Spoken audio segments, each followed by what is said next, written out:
everybody, that's Two for Life here, bringing you guys another deck profile. This time around it is my Steelswarms. You guys got to see a bit of this deck a few weeks ago whenever I uploaded the Devpro dual compilation.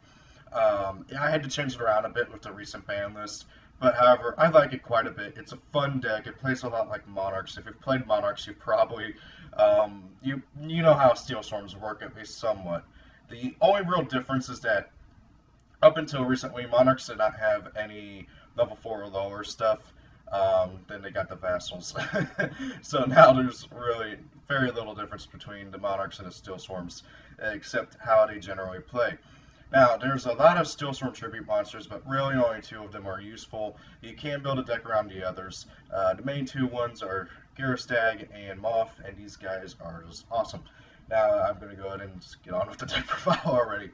Okay, so I played 3 Garristag. This guy, even though he's a level 7, you can tribute summon him by tributing 1 Steelswarm monster.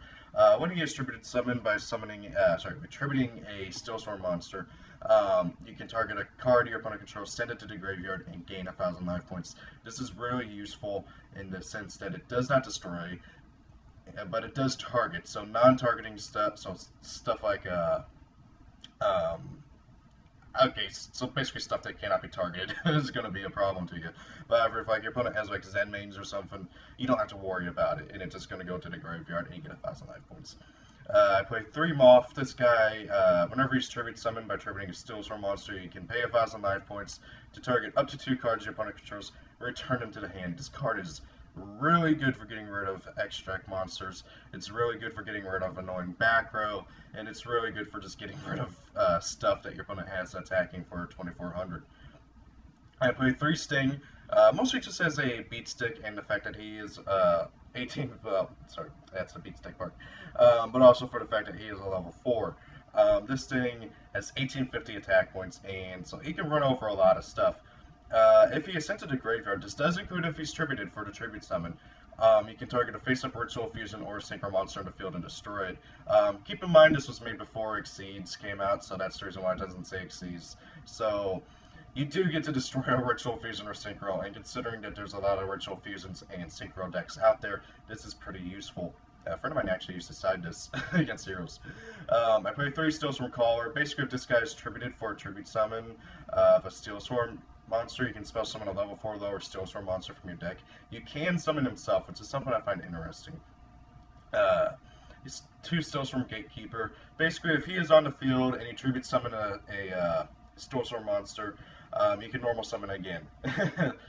It's really nice, but however, you don't really get it off that often. This guy's mainly here just for being a level 4, and the fact that he is the only one with any amount of defense. I play 2 Scout. This guy is basically a Treeborn Frog, except you can only do it at the start of your main phase. Other than that, it's basically Treeborn Frog.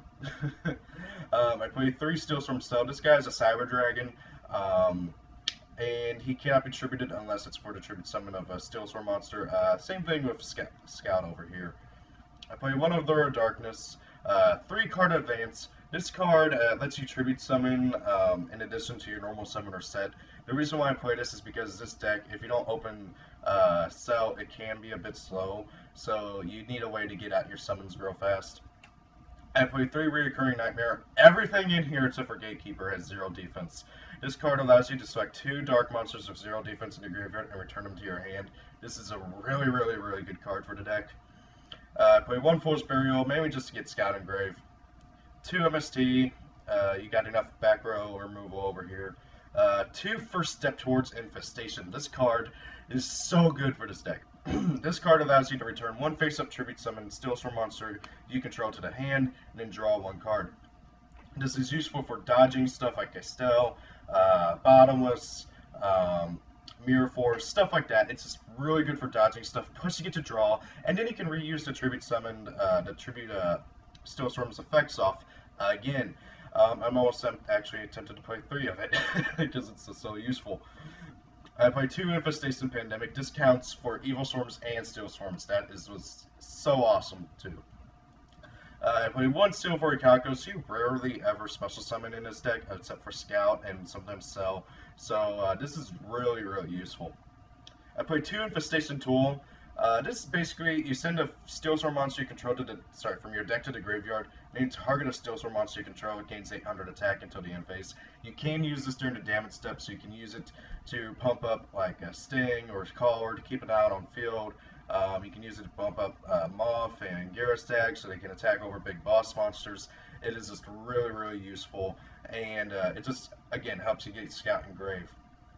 I play 2 Infestation Ripples. This card basically says pay 500 life points, target a level 4 or lower, steals from any graveyard, special summon it. The best time to use this is during your opponent's end phase, that way so you can still get Scout's effect off. And then I play 2 Escalation on the Monarchs. This one I'm kind of a bit iffy on, but I've been testing it and I've been liking the results. This allows you to tribute summon in your opponent's main phase or your opponent's battle phase, which is really useful, especially since, again, this deck is a bit slower. So this allows you to interrupt your opponent's plays. This allows you to get off your monster's effects and stuff. This is just a really, really useful card. You'll notice I don't play the Monarch Stormforth. It's because Moth and Garristag only get their effects off if you attributed a Steelswarm monster for their tribute summon, and so really, unless you're doing a mirror match, which, let's face it, will never ever happen, you don't really want to use Monarch Stormforth in this deck. I play 1 Rhapsody and Berserk, 1 Gygaga Cowboy, 1 Digusto Emerald, 1 Evil Storm Excidon Knight, 1 Steelswarm Rotes. Funny thing is that since he's a Steelswarm, he can't actually get the tribute summon guy's effects off by tributing him, and I'm losing my internet connection for some reason. Play 1 Castel, 1 number 82 Heartrend Draco. This thing is really good. If you have, oh yeah, I forgot I don't play March of the Monarchs anymore. I used to play it, but if you do play it, this card is really good with that. I play 1 Silent Honor Arc, Black Ship of Corn, Ragnar Zero, Anti-Luminescent Knight, Master Key Beetle, Everything's Dark, Dark Rebellion Exceed Dragon, and then 2 Evil Storm Ophion. You can use Steelswarm monsters for this. It's really nice. He searches out all of your useful, like your most key spell and trap cards, and of course being able to lock out your opponent's level 5 or higher monsters is just really, really nice. Oh, and of course that goes for you too, but you're never going to special summon a level 5 or higher monster in this deck. So guys, that's the deck profile. I hope you enjoyed. The link will be in the description, and well, the download Dropbox link will be in the description. Tell me what you guys think of it. If you have any recommendations for improving the deck, let me know. And thank you all for watching. Have a great day, guys.